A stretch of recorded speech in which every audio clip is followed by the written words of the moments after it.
आज का जो क्लास है, कल हम लोग षोडश महाजन पद पढ़ने के बाद प्रश्न का क्लास होगा, प्रश्नोत्तर क्लास होगा और फिर इसके बाद हम लोग शैव धर्म और वैष्णव धर्म का क्लास करेंगे। मैं भी आज ही वो सब भी आ जाएगा। पहले हम लोग 15-16 क्वेश्चन जो इम्पोर्टेंट है इस पे कर लेते हैं क्लास। ओके, चलिए देखते हैं।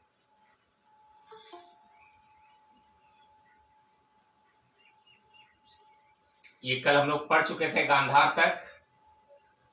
जो गांधार का प्रदेश है ये आज वर्तमान पाकिस्तान का क्षेत्र में है, जैसा कि हम लोग जान चुके हैं कल। अब हम लोग पढ़ेंगे अभी प्रश्नोत्तर। षोडश महाजन पद से संबंधित कुछ महत्वपूर्ण प्रश्न है, उसको हम लोग यहाँ पे देख रहे हैं। जो अब तक पढ़े हैं एंशिएंट इंडिया में, उससे संबंधित कुछ क्वेश्चंस का इसमें संकलन है, उसको देखते हैं। तो उज्जैन का प्राचीन काल में नाम क्या था?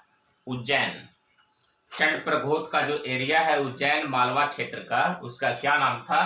तो अवंतिका या अवंती। ठीक है, अवंतिका या अवंती। ये षोडश महाजन पद का एक महत्वपूर्ण महाजन पद रहा है। यहाँ पे प्रारंभ में मगध के शासक हर्यक वंश का बिंबिसार के साथ मतभेद होता है, लेकिन फिर बाद में दोस्ती हो जाता है। हालांकि फिर बाद में बिंबिसार का पुत्र अजातशत्रु के समय मतभेद बढ़ जाता है और अवंती से संरक्षण के लिए राजगिरी का ये घेराबंदी भी करवाता है, ताकि किसी भी प्रकार से बचा जा सके अवंती के आक्रमणों से। चलिए आगे देखते हैं। दूसरा लिखा हुआ है, इसका पहले एक्सप्लेनेशन भी पढ़ लेते हैं। मध्य प्रदेश के मालवा संभाग में स्थित उज्जैन को भारत के प्राचीनतम ऐतिहासिक नगरों में गिना जाता है। ये उज्जैन जो है प्राचीन नगर है। जैसे कल बताए थे कि वाराणसी एक प्राचीन नगरी है, उसी तरह से उज्जैन भी एक प्राचीन नगरी है। उज्जैन की भौगोलिक स्थिति मालवा क्षेत्र में है, जो शिप्रा नदी के किनारे और महाकाल मंदिर जो शिव से संबंधित है उसके लिए जाना जाता है। ठीक है, आगे देखते हैं। सेकेंड नंबर, चंडप्रघोत किस प्राचीन गणराज्य के राजा थे? अवंती। बिल्कुल, अभी जो हम ऊपर एक्सप्लेनेशन बताए थे सब इसी का एक प्रकार से एक्सप्लेनेशन है। चंडप्रघोत मालवा क्षेत्र के अवंती के राजा थे। चंडप्रघोत अवंती का शासक था। बुद्ध काल में अवंती की राजधानी उज्जैनी थी। बिंबिसार के समय मगध के साथ चंडप्रघोत का संबंध मैत्रीपूर्ण था। शुरू में विवाद होता है, लेकिन फिर मैत्रीपूर्ण होता था। फिर चंडप्रघोत का तबीयत जब खराब होता है तो फिर बिंबिसार ही अपना राजवैद्य को वहां पे भेजता है, चरक को। ठीक है, आगे चलते हैं। इलाज करने के लिए चंडप्रघोत का अगला प्रश्न है, भारत के प्राचीनतम प्राप्त सिक्के चांदी के सिक्के। याद रखना है, जो प्राचीनतम सिक्के हैं भारत के वो है चांदी के सिक्के। चलिए इसका एक्सप्लेनेशन थोड़ा सा देख लेते हैं। भारत के प्राचीनतम सिक्के जो आहत सिक्के कहलाते हैं, बीपीएससी में पूछा जा चुका है क्वेश्चन। ठीक है, आहत सिक्के या पंचमार्क भी कहा जाता है इसको। ठीक है, चांदी के बने हुए थे, बीबीआई याद रखना आपको। इनके ठप्पा देकर ऊपर निशान बनाए जाते थे। ठप्पा का प्रचलन था, इसलिए इन्हें आहत सिक्के कहा जाता है। ठप्पा देकर इसको बनाया जाता था, ठीक है, इसलिए इसको आहत सिक्के कहा जाता है, ठप्पा। ठीक है, तो प्राचीनतम सिक्के आहत सिक्के कहलाते हैं, जो ठप्पा पद्धति से इस पे निशान गढ़ा जाता था, इसलिए इसको आहत कहा गया है। ये बने हुए होते थे चांदी के। अगला प्रश्न है, पाटलिपुत्र के संस्थापक कौन थे? उदयन, हर्यक वंश का।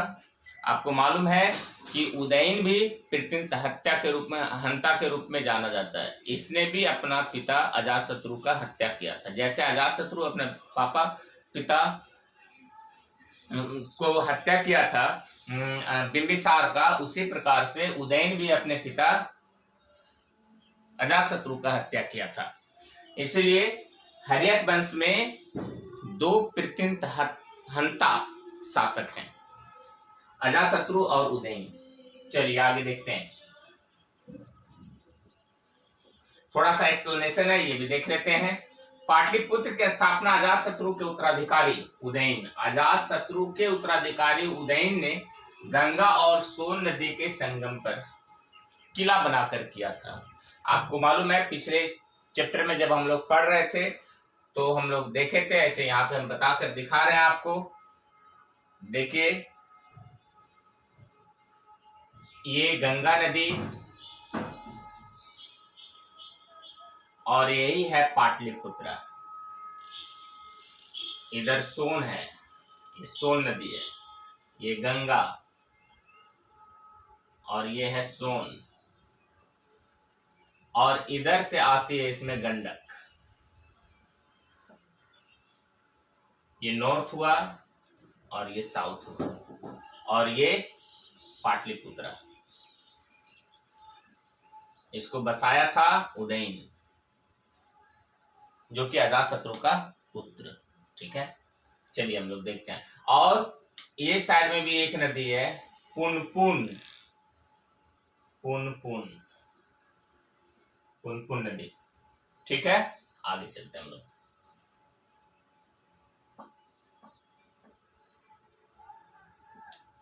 गंगा नदी,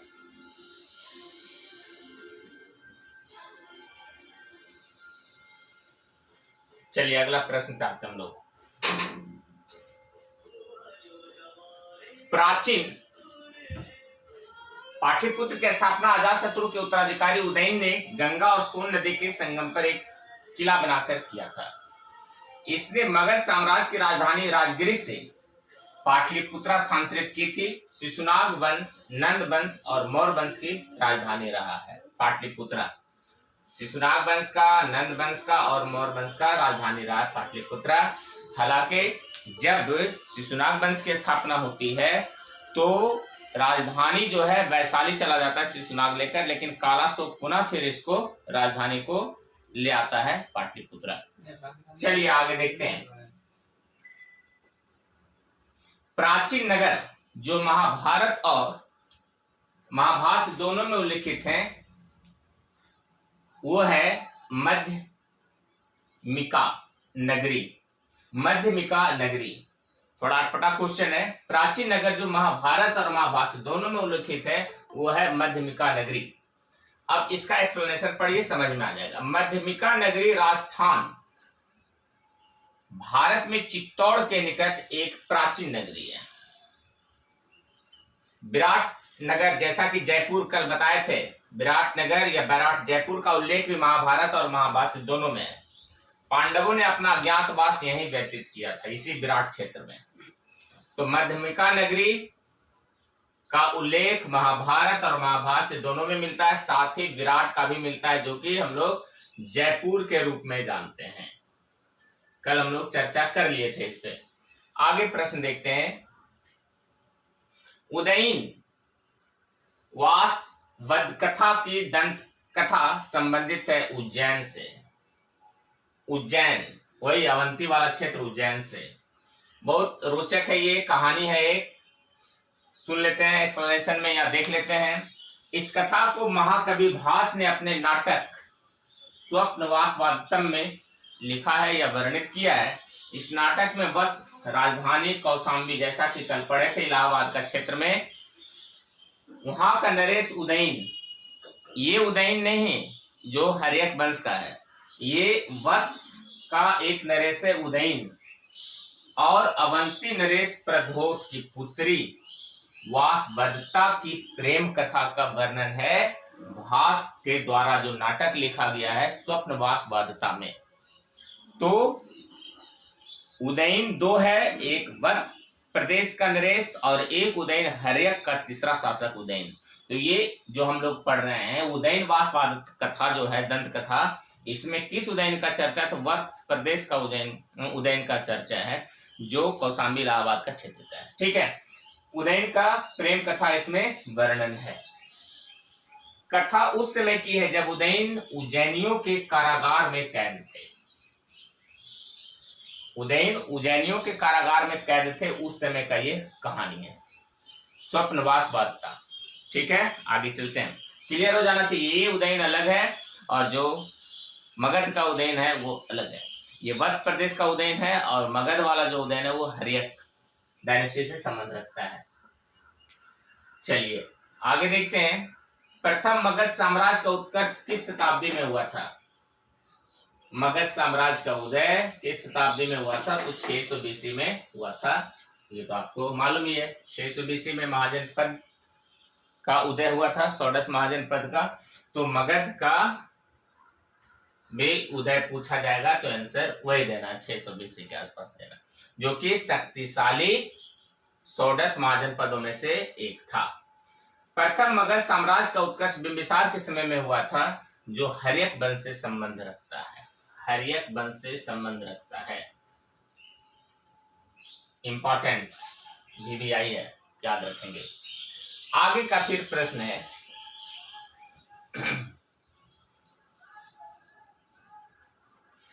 प्रश्न है, विश्व में पहला गणतंत्र वैशाली में किसके द्वारा स्थापित किया गया था? ये तो आप जानते हैं, लिच्छवी वैशाली में प्रथम गणतंत्र की स्थापना हुई है। आंसर लिच्छवी के द्वारा, लिच्छवियों के द्वारा। लिच्छवी वज्जी संघ में सबसे प्रमुख था। वज्जी संघ में टोटल कितने थे? 8 थे। 8 राज्यों को मिलाकर वज्जी संघ बना था। सबसे पहला गणतंत्र इसी वज्जी में हुआ था, वज्जी संघ में, लिच्छवी में हुआ था। इसके द्वारा ही सर्वप्रथम गणतंत्र की स्थापना वैशाली में हुई थी। वज्जी संघ 8 कुलों या 4 प्रमुख, 8 कुल में 4 यहाँ बताए गए, विदेह, मिथिला वाला, ज्ञात्रिक, लिच्छवी और वज्जी, ये 4 प्रमुख है 8 में, के सहयोग से बना हुआ था।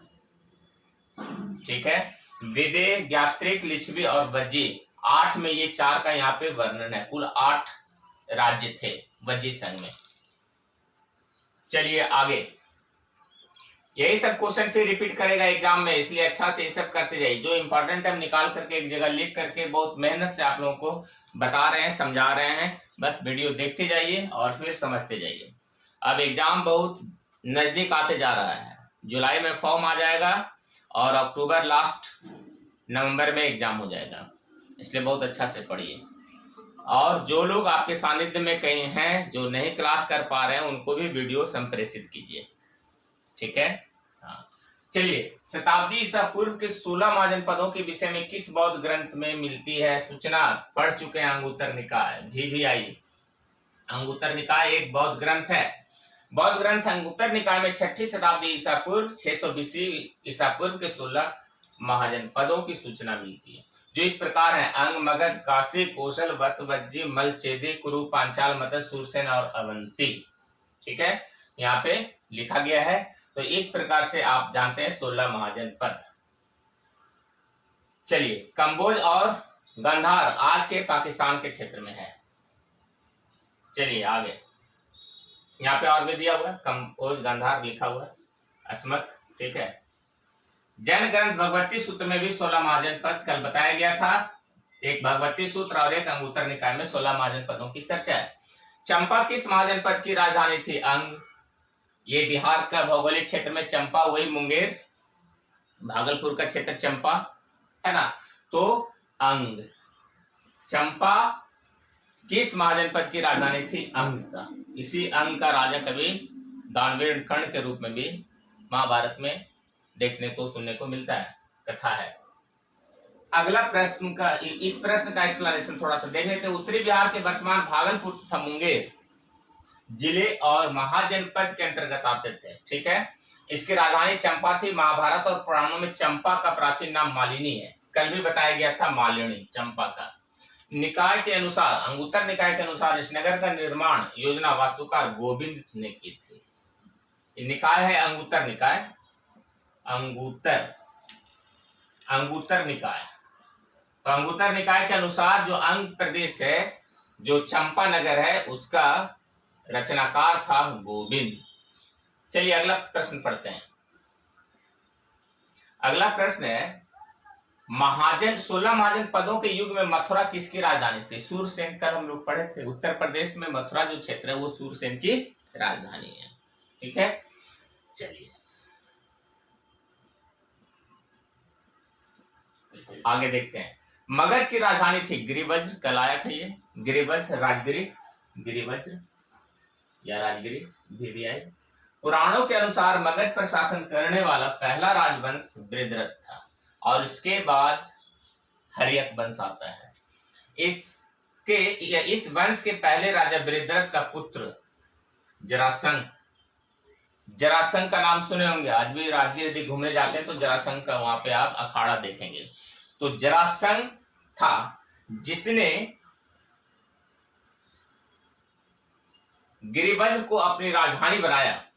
बौद्ध ग्रंथों के अनुसार मगध का प्रथम प्रतापी शासक बिंबिसार हर्यक वंश का था, हर्यक वंश का था, हर्यक वंश का बिंबिसार था।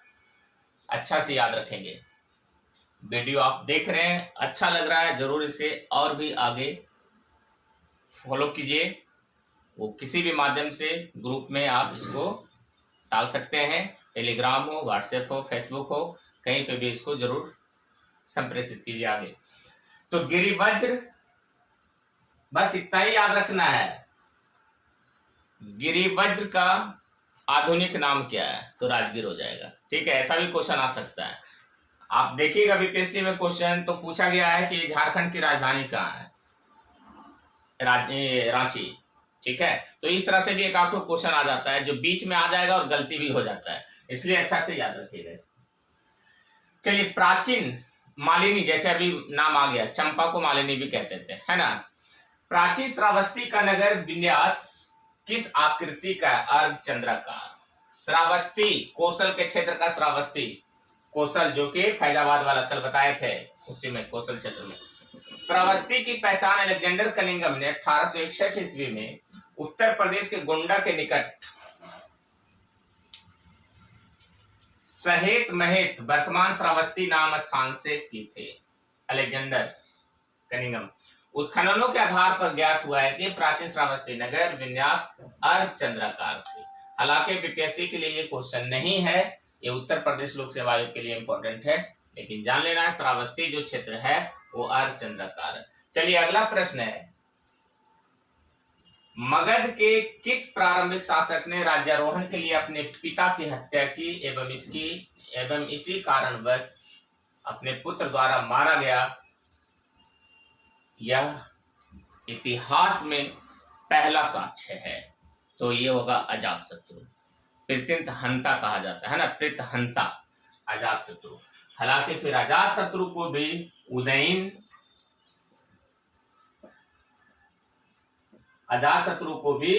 उदयन के द्वारा मार दिया जाता है, तो दूसरा प्रत्यंतहंता उदयन है। लेकिन यहां पूछा गया प्रारंभिक शासक, तो आंसर होगा अजातशत्रु। ओके, आगे चलते हैं।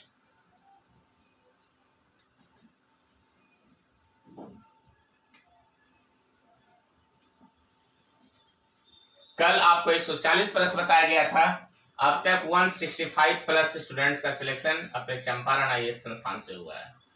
एक चीज और बताएं कि नोट्स जरूर पढ़िए। यहाँ का नोट्स गागर में सागर वाली बात होती है ना, तो जरूर यहाँ का नोट्स पढ़ना चाहिए।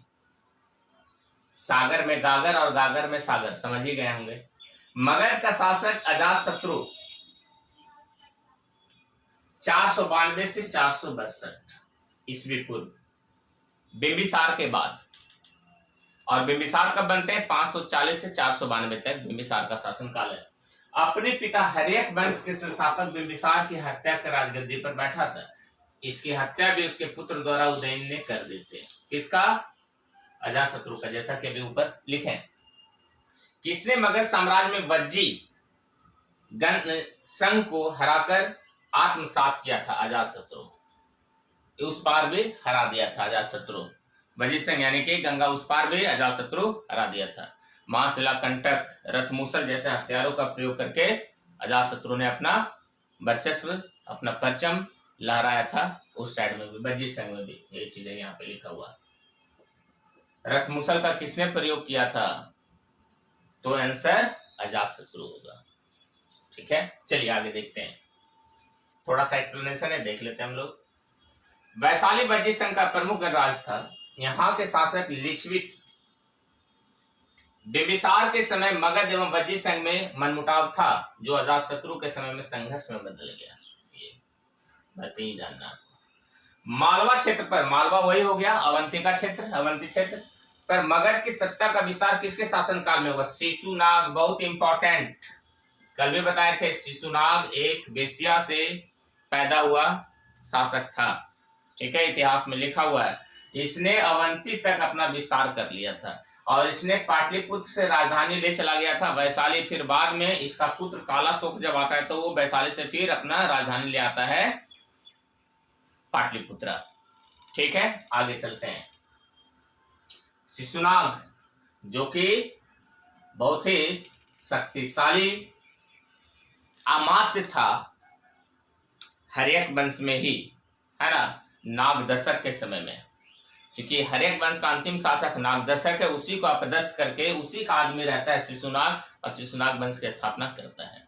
चलिए आगे देखते हैं। पुराणों के अनुसार मगध नरेश शिशुनाग ने अवंती मालवा को जीतकर मगध साम्राज्य में मिला लिया था। बहुत भी आई है, 100% एक क्वेश्चन हो सकता है कि इस बार बीपीएससी में छप जाए कि अवंती को किसने हराया था, किस मगध शासक ने अवंती को हराया था? तो आंसर होगा शिशुनाग।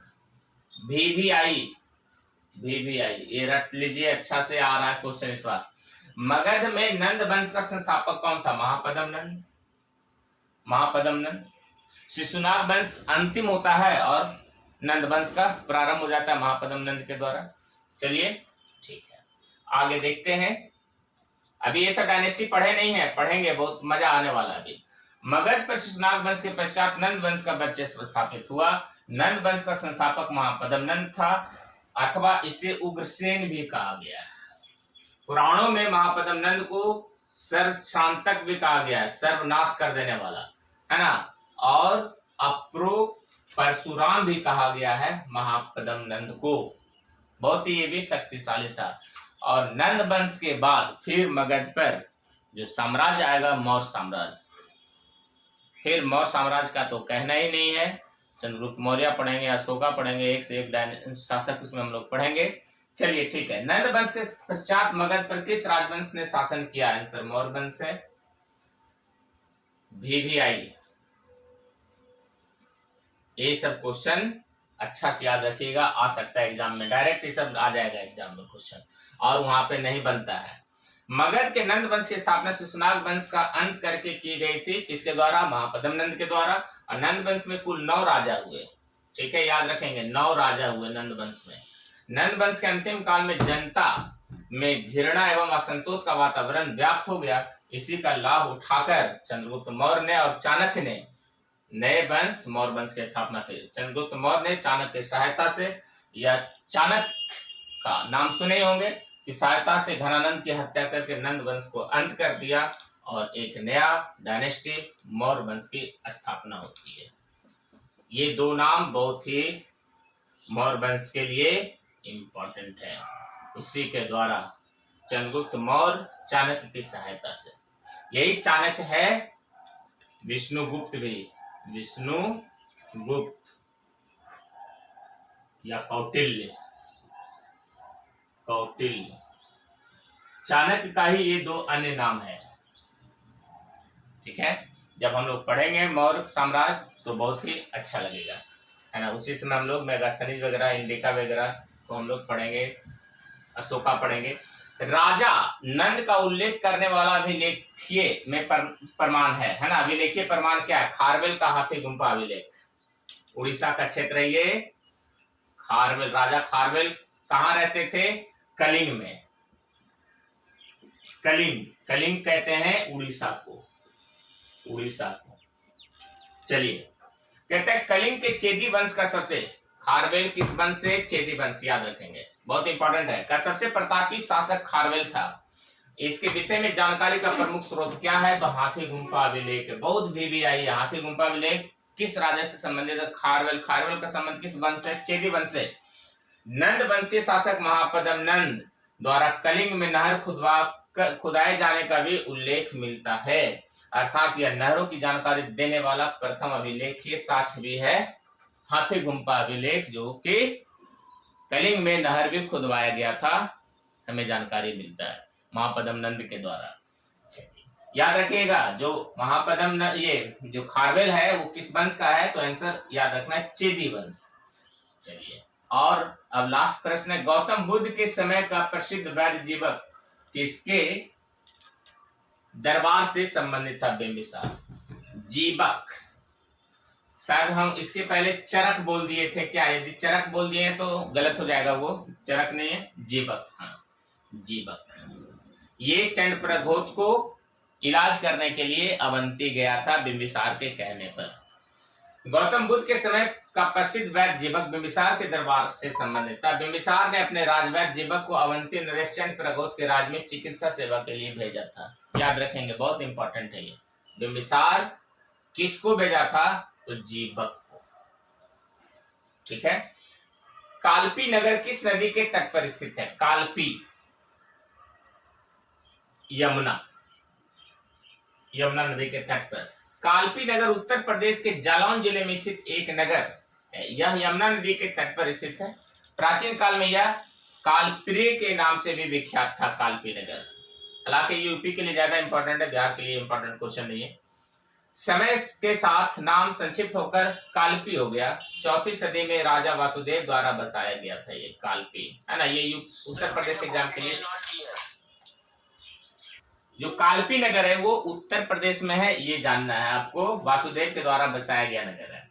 ठीक है। और आज का क्लास का प्रश्नोत्तर समाप्त होता है यहीं पे, है ना। अब इसके बाद जो हम लोग पढ़ेंगे वो है